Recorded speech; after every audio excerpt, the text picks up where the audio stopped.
Hey guys, welcome back to the channel. Today I am joined by Maud Bannwart, the Chief Operating Officer of Alephium, a next gen layer 1 blockchain known for its energy efficient, proof of less work consensus, and sharded UTXO architecture.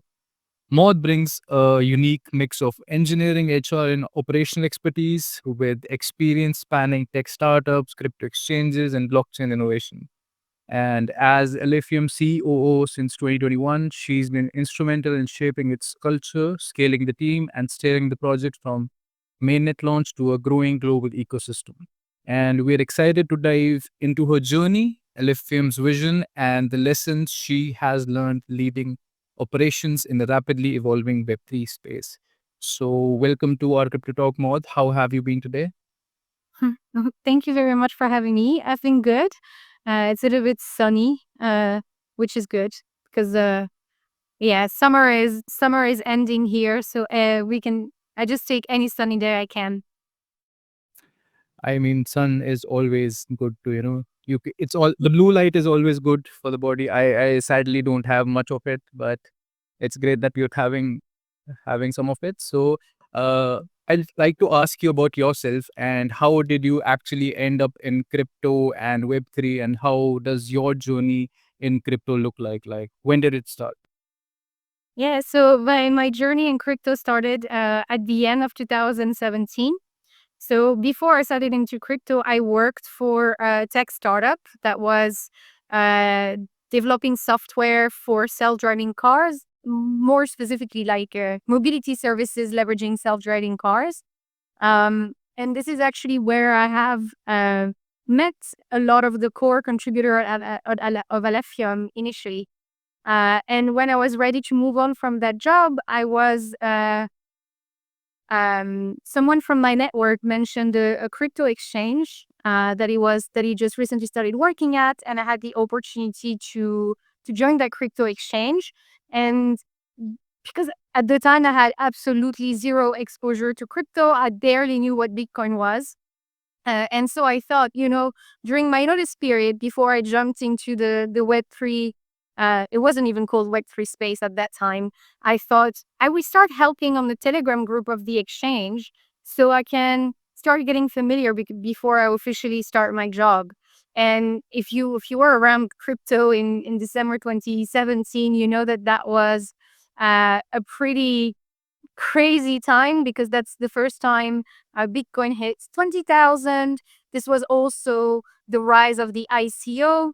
This is also the first time we kind of felt the scalability limitation of the two big blockchain, Bitcoin and Ethereum, because during this month, there was also the crypto kitty frenzy on Ethereum that just basically made on-chain transactions super slow. So for me, it was a little bit of a baptism by fire before joining this exchange a couple of months after that. But it also kind of made me very aware of some of the technological problematic that later on I joined Alephium and Alephium Ace to solve as well. Uh, so in when I was in the crypto exchange, it was a very moving business. So I had many roles, but I would say a lot had to do with HR, operation, also regulatory requirements. I dabbled a bit in product management as well. So it was kind of really the perfect experience, both um, in crypto, but also in a more operational and strategic role before I went on and joined Alephium in 2021, like you pointed out. And and basically, I joined Alephium because when I was looking again for an opportunity, someone in my network talked to me about Alephium, asked me about Alephium because I had worked with Chain, the founder of Alephium, and a couple other core contributors, and asked me about them. So I thought, maybe I should check out what they're doing. And turns out they were in need of someone like me because at the time, basically, there was two and a half developer in the team, um, and they needed someone to do everything else. And that's usually where my expertise is. everything but development pretty much. So I could join Alephium very early on and tackle all of the operational side, but also at the time, marketing, ecosystem development.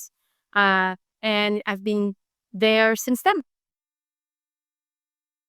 I mean that sounds like a proper journey, from 2017, it's 2025 today, and like you've done almost everything, like you mentioned, like you're, you came up through the fundamentals, you did everything that you could, and then like how you joined Elephant, that's great. And now coming on to your current stint at Alephium, it's been a good one because I think you're pretty, known for being the CEO of Alephium, and I've seen multiple interviews of you, and like people really want you on, right?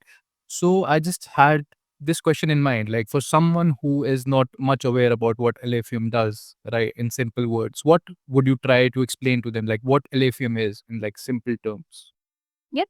So Alephium basically came out of a simple idea is like, can we keep the fundamental of decentralization and security that were brought by Bitcoin core technology, but while still delivering all of the potential of smart contracts as introduced by Ethereum. And it was really about how can we do this? How can we bring powerful, secure smart contracts um, that are scalable, that are fast, without compromising on decentralization and security. And so Alephium is a layer one blockchain that brings the best of both worlds. It brings the decentralization and the security of proof of work of the UTXO model with all of the potential and flexibility that you have with smart contracts. So it's a little bit the best of both worlds from Bitcoin, from Ethereum. It's the best of both worlds, but also better on each side. So that's the kind of the high level. I can dive a little bit, but not too deep into some of the core innovation, um, if you want. Yeah, sure. I mean, I just had another question on top of that. Like you mentioned Alephium being a layer one project, right? And as we know, like there are a numerous number of layer one projects in crypto, and probably someone watching this, would want to know, like, okay, Alephium is a layer one project and it competes in a full crowded layer one landscape. Also, from an operational perspective, uh, what do you think it makes its technology and go to market strategy that makes it stand out compared to other chains, like other L1 chains in the industry, maybe like Solana's or the other ones like Sais and Suis and whatnot? Yeah. So I think you're completely right. I think over the past few years, we've seen the emergence of, I mean, if we look at this space just 4 to 5 years ago, just the amount of projects that existed at the time versus the amount that exists now is just insane. And obviously, a big part of those new projects include layer ones. And we see, like you said, a lot of them. I think I start on the technological stands because at the end of the day, a layer one is an infrastructure. So its technical capabilities in an ideal world should be what makes you choose a layer one versus another. So the vast majority, if you look at blockchains that are designed for smart contract, the vast majority are proof of stake. There are very, very few blockchains, proof of work blockchain that have been designed and optimized for smart contract because proof of work was too slow, and things like this. So basically, um, again, if you want a blockchain with smart contract, 99% will be proof of stake. And even further than that, a lot of them will use the EVM environment, which means that from a technological standpoint, a lot of those chains are extremely similar. They have some might be slightly faster than others, but specifically when it comes to the development environment and how a smart contract is built, they are the same. Which again, there's trade-off, but one of the trade-off is that they inherit exactly the same technical trade-off, more importantly, the same vulnerability and the same sometimes less than ideal design. Because if you think about it, EVM was the first VM, right? It was designed, it was built before it was used, before there was usage. And I think, even people that have contributed to designing and to building EVM today look back and will tell you and have done it publicly and say, that's, if I had to do it again, I wouldn't do it like that. And it makes sense. It was the first one. It would be very lucky that the first one is the most ideal one. So where Alephium really stands out is mainly on the technological side because it's completely different from what you see. What you see specifically. First of all, it's proof of work, but it's proof of work that is scalable and fast. So right now we have block time of 8 seconds. So that's faster than Ethereum. We have the network and process over 20,000 TPS. And of course, you always have blockchain that will announce crazy number of TPS. But what people need to remember is TPS is the capacity of the network. So that metric, the TPS metric, isn't something that you experience on a day-to-day basis. You only experience it when you've reached that capacity. But if you don't reach the capacity, and most chain, even the biggest chain, were far, far from needing 1 million TPS and from using that amount. So yeah, it's a fast and scalable proof of work with a large capacity. It also, we have a little twist on proof of work to make it more energy efficient at large scale. So at very large scale, Alephium proof of less work Yes. um, I know. maintains the security of proof of work, will reduce the energy consumption of the overall network by 87%, up to 87%, by basically introducing a burning component into the mechanism. So you don't reduce the security, but you reduce the overall network energy consumption. And I think for me, it's the um, more important. I guess that's the innovation I like the most. But of course, everyone has their favorite. For me, it's really the development environment, which is based on a unique accounting model. So we have an accounting model that takes the best of Bitcoin UTXO model, which is it's very simple in the sense that it basically just tracks transaction that makes it quite scalable because you can parallelize very easily, but you can, and it also makes it very safe when it comes to asset management. But it's not really programmable, and that's thankfully obvious when you see the attempt to make Bitcoin more programmable or to build layer tops on top of it. But it is extremely secure and actually pretty efficient, pretty good for scaling. Um, and we use a mix of that and the account model of Ethereum, which basically enabled very powerful smart contracts. So you have the security specifically when it comes to asset management of Bitcoin at the end of the day in the UTXO model with the full power of smart contract like you have on the account model. So and that accounting model um, is really unique and a strong foundation for a very secure and scalable network, especially when it comes to smart contracts. And because we have a unique smart contract, accounting model, we also have a unique virtual machine, and we also have a custom language. But both of them have really been designed with both user but also developer experience in mind, like really reducing error surface, mitigating some of the most common attack vector in the industry directly, and completely eliminating them. Sorry. Um, so, for example, reentrancy attack, if you look at drains and exploits, more than half of them are usually leveraging reentrancy. This isn't possible on Alephium. Reentrancy is not possible. So it's one of the biggest attack vector of the industry that is simply not there, not possible on Alephium. You also have another concrete example that I think most people have experience in the space, right? Um, if you want to use Uniswap or interact with any contract, for example, on Ethereum, you have to i- allow that contract to interact with your assets before you can make your transaction. So first you have a first, you basically have a first transaction, which is you saying, I allow this contract to interact with XYZ asset in my wallet. And once you've done that, then you can do your transaction with a smart contract. And this is in addition to just from a user experience perspective, that two-step process is very unnecessary and definitely not user friendly. It also opens the room for a lot of a lot of hacks because either the contract or the user will tend to want to avoid that stack, and so they will give an unlimited approval. And what people don't understand is that that unlimited approval, it's until you revoke it, it stays there. Whether you're connected to the contract, whether you're so it means that that contract at any point in time can interact with assets into your private wallet, which means that if the contract gets hacked, it can drain entirely your wallet, even if it's a private wallet.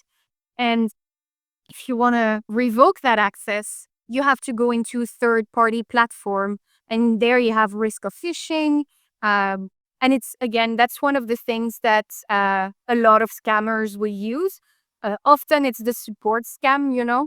They will ask you to. They will say to help you. They will ask you to connect your wallet to something. And when they are not asking you for your seed phrase, they will ask you to connect your wallet to a tool. They will make you sign something that is not a transaction. So you're like, nah, that's fine. But basically, you're giving that contract unlimited access to your wallet forever until you revoke it, which you can't do in most wallets. So, like, for example, on MetaMask, you cannot see the approval that you've given and you cannot revoke them. You have to find a website that will allow you to check this and revoke them. So anyway, I went on a tangent because and I think those are a really good example of things that really prevent people from adopting crypto beyond or little existing bubble. And they are such I don't want to say simple because it's simple when you build something new. It's a bit harder when you have technical debts. But those are things that drastically transform the user experience. And those are things that Alephium really took to heart when we designed both the virtual machine, the smart contract language, and the entire environment. And I think, it comes with this challenge because we're not EVM compatible.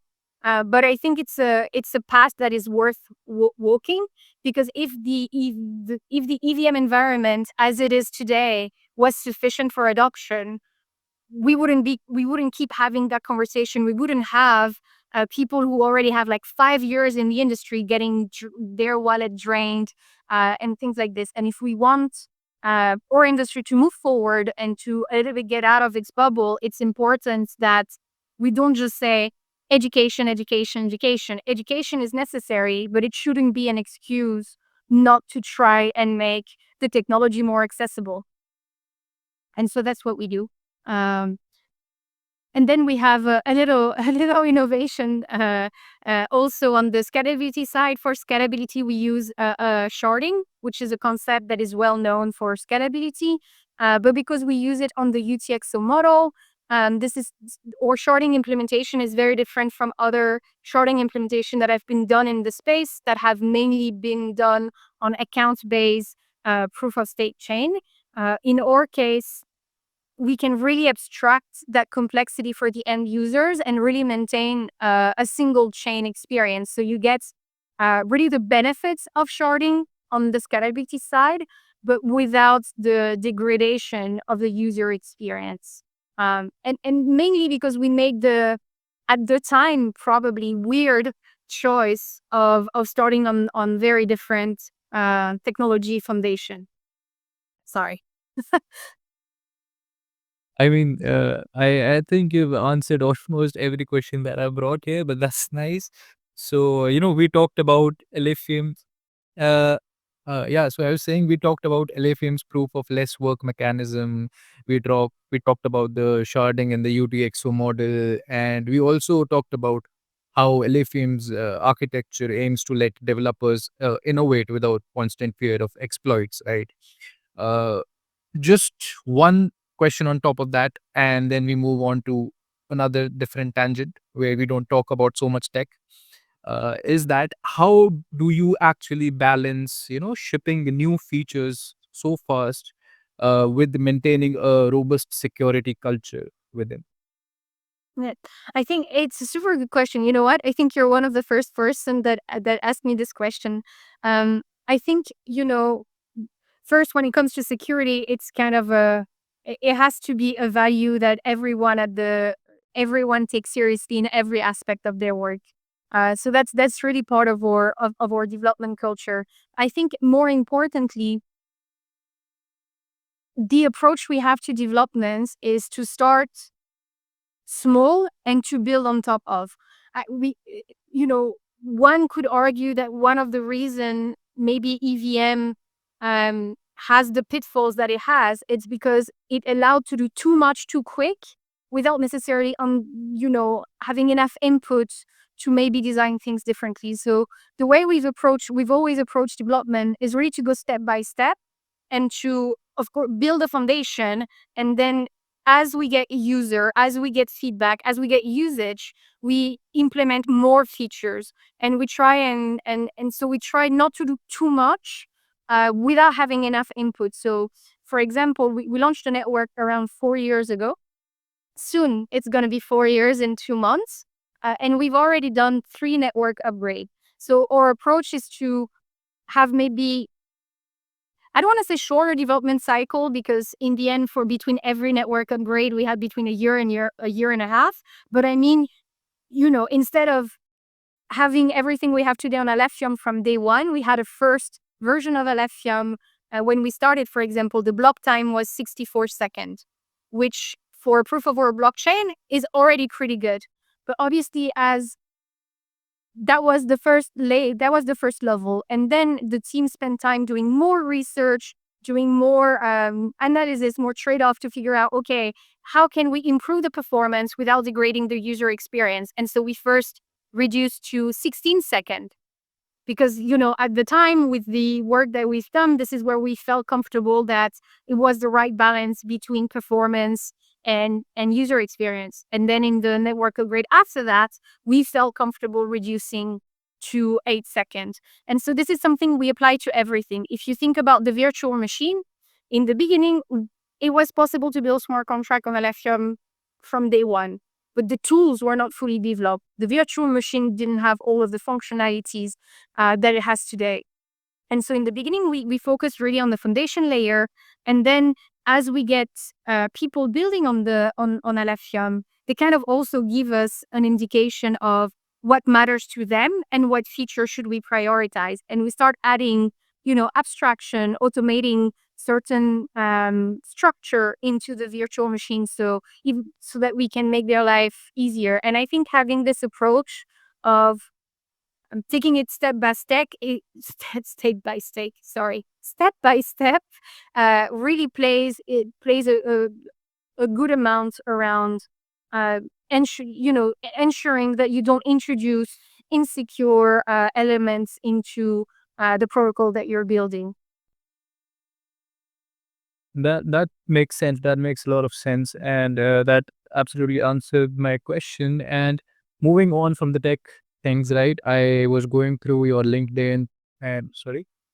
Yeah, just one last thing on the security. I think there's also a commitment. First, all of our code is open source. And I think in terms of, and it's also development best practice, but we have an incredibly high test coverage of our code. I think we have one of the highest in the industry. So at every level, we try and apply security best practice. And I think test coverage is something that people sometimes, especially in development, overlook. But this is something that we are very committed to.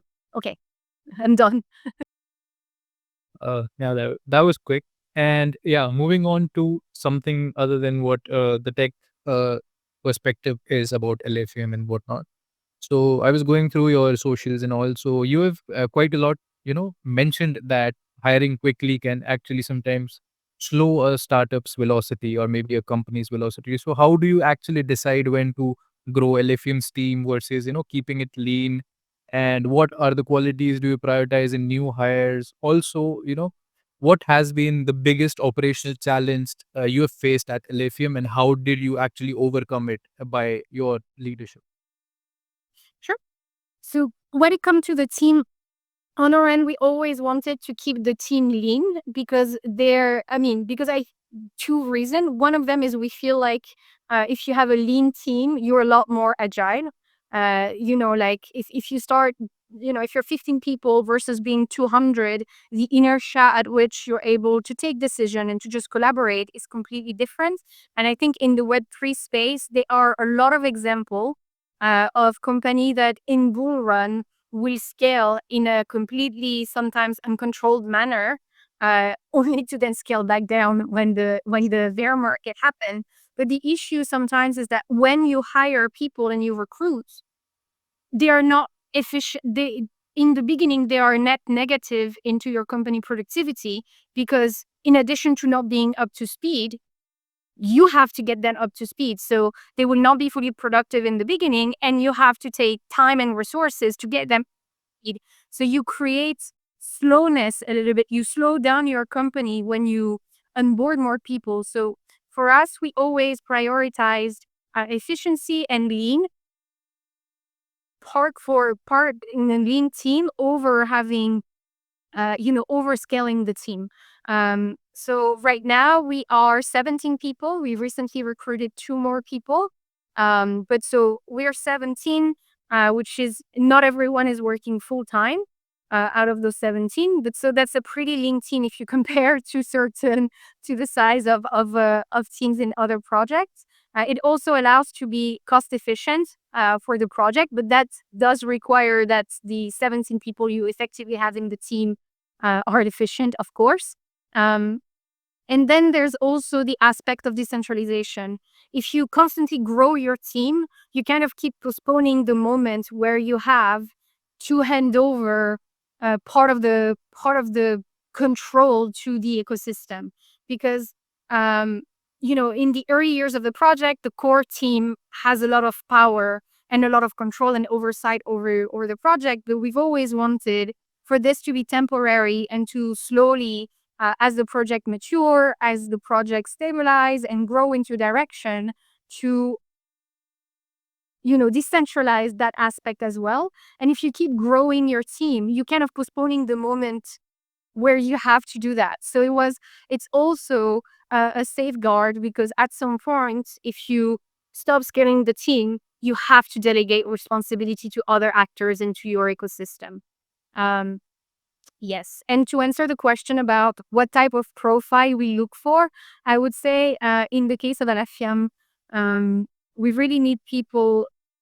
Uh, you need to be emotionally stable. I think that's a general thing in Web3 to work in Web3, because it can be sometimes a very ungrateful job because it can be an ungrateful job because the metrics that people look at for success are not a direct translation of the quality of the work that you do. It's also, crazy stuff happen. If you look over the past 8 years, the cycle, the ups and downs, the hacks, um, the collapse of entire ecosystem. Um, and then we need people who are both able to collaborate, but also to take ownership of what they're doing. And I think one of the most important quality, and not just at Alephium, is the ability to learn and to apply what you learn to new situation. Because this I think crypto is a great that space is still a great equalizer on this, is that even if you were an expert 1 year ago, things change so fast that if you were an expert 1 year ago and you haven't kept up to date, you're no longer an expert. And so that's a little bit, that evens out a bit the playing field for people that will be entering the space a little bit later, provided that they have this willingness and capacity to learn and apply that knowledge to new situations. So for me, that one is crucial at Alephium, but anywhere in the Web3 space. Um, I totally agree with you on all those traits or qualities, like you mentioned. Like the person actually has to be very emotional stable because this industry is pretty wild. it's an emotional roller coaster every day. Today, you're waking up to Fed rate cuts. Okay, good news. And by evening, maybe Donald Trump has said something so wild that the That's why you're listening fine, you know. I mean, it's actually very important to be emotionally stable if you're working in any Web3 project at this point. And like you mentioned, I mean, that happened to me. I was away for 1 week, right? And when I came back, I saw everything has changed. Oh, now this does not work here. Okay, now it's all different. 1 week makes a lot of change in here. So it's a fast-paced industry, sadly, and also happily, because I personally love to show up every day. So that's actually a good thing. So yeah, moving on. Maud, I'd like to ask you, like, how many languages do you speak? I think you speak multiple. Well, I mean, not that much. I speak English. My mother tongue is French, so I speak French. I don't I I don't write it really well anymore, but I can speak French. But because I work in English, with my husband we speak in English. I don't use French that much anymore, and so if I write French and you know how to write properly, you just want to cry because it's terrible. I obviously speak and write English a little bit better than I do French. I understand Spanish. I used to be able to speak it, but because I never did, now it's just completely gone. Um, and I feel, French people are notoriously not good with language. So I kind of feel like that's enough. I speak English pretty well. I understand Spanish. I think for a French person, that's already an achievement. So I'm not expecting any major change. Even though I should learn German because I live in the Swiss German part of Switzerland, and I'm married to someone who who also native language is Swiss German, but I don't speak that. So maybe within the next 20 years, I will be able to add like German to my list. What about you? Yeah. I mean, not even close to that, but just trying to actually learn a bit of everything. But then I feel as a multilingual leader, and you speak French, you speak English, you'll be learning German, you understand Spanish. I think it gets pretty easy to engage with communities in like what's is it something that you could probably use for Alephium's global strategy? Because I see the community is wild. Alephium's community is everywhere. Yeah. Definitely. I think one thing so I speak French, and there are a number. I don't want to say half, but not exactly half, but let's say almost half of the core team that actually speaks French, and that really helped extend the reach of Alephium in the French speaking areas. Because even though in Web3 most people speak English, um, people like to consume content and in their native language. So being able to speak so many people speaking French really allowed us to anchor ourselves in the French speaking local industry way more than we've done so. For example, in Germany, because nobody speaks German in the company, in the core contributors. So I think it's really helpful. And that definitely, and I think local community are really powerful. So that's also something we try and target. When we can't do it through language, we try to do it through, maybe local events and things like this. That's great. That's amazing. And you know, uh, uh, ending it with one question, like if you could actually collaborate with one another blockchain project on a cross-chain initiative, who would it be and why? Dear God. Any project. I mean, it depends. There's a lot. I mean, generally speaking, I think I know there's a lot of layer one out there, but I think we need to continue to innovate in the layer one. So I think anyone that goes through um, the the hurdle of building an entire layer one should be commended for their work. But I mean, in the proof of work space, I really like what Caspa is building. I think if you go into a little bit like proof of work power kind of things, I think Caspa would be a very interesting, and in Bitcoin, of course. I did not mention Bitcoin, but I think obviously Bitcoin for sure. But Caspa, I think Ergo is also a very interesting project. We've had already built a few things between our communities, and I hope we can continue to do so in the future. In the broader space, honestly, there are so many incredible projects. I think I think honestly, and now the name is just I have the name on the tip of my tongue, and it's just hyperliquid. I think they completely change a little bit the playbook for layer ones about how to launch in this industry. I think the approach of, is like having this dApp being at the forefront of the protocol and to really help kickstart the ecosystem. Um, I think what they're doing is very inspiring. But honestly, I could give you a list way longer than this. I mean, great. Kaspa is great. A good mention, hyperlipid, like you said. And yeah, thank you, Maud. Thank you for sharing your insights and giving us a look behind the scenes at Alephium. Even your perspective on building teams, balancing security with innovation, and also charting a clear path for layer one growth is invaluable for anyone actually navigating through this space. And we personally would be watching Elysium's next chapters with great interest. And we appreciate the time you've taken to walk us through your experience today. And thank you very much for joining us today. Thank you very much for having me, and I hope we'll be able to do a follow up in a few months. Thank you so much. Absolutely. Thank you so much. Thank you for tuning in, guys. That's it for today. Bye bye.